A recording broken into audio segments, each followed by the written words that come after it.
In this video, we will do conditional formatting in Microsoft Excel.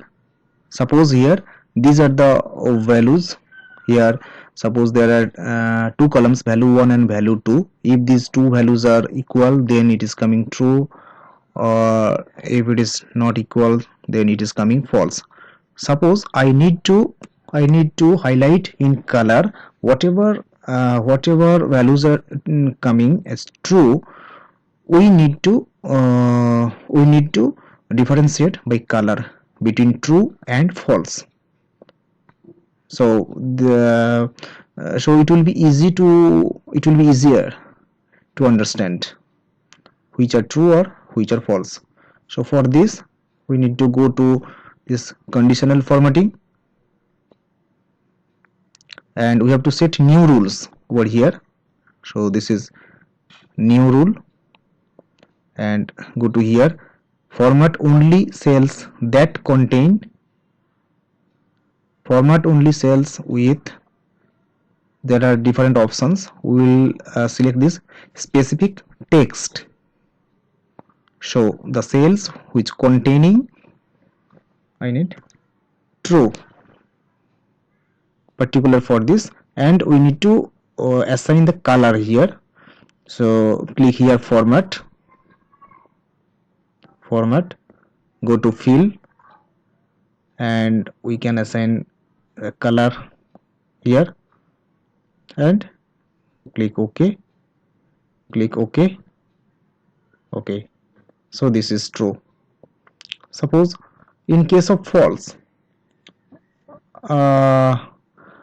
suppose we want this should appear in red highlighted.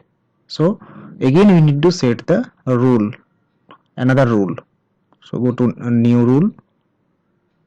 Okay, format cells that contain the specific text which contain false. Go to format, assign one color in red, or any color you can choose. Click OK. So this is false, and these two condition we can just copy and paste.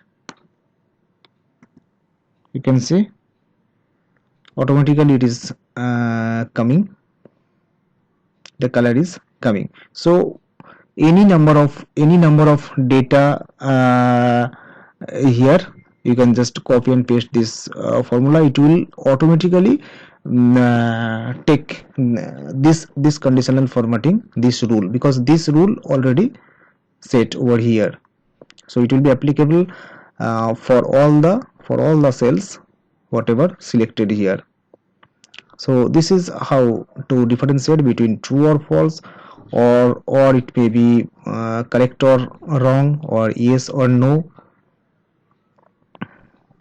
So this is basically to differentiate between different text or different conditions.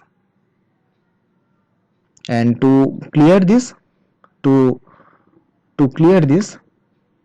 suppose we want to clear this conditional format, particularly this rule, then you have to go to clear rules. So you want to clear rules from selected cells or clear rules from the entire sheet, then it will clear. Suppose from selected cells, now the rule is cleared. So like this you can do with the help of conditional formatting in Microsoft Excel.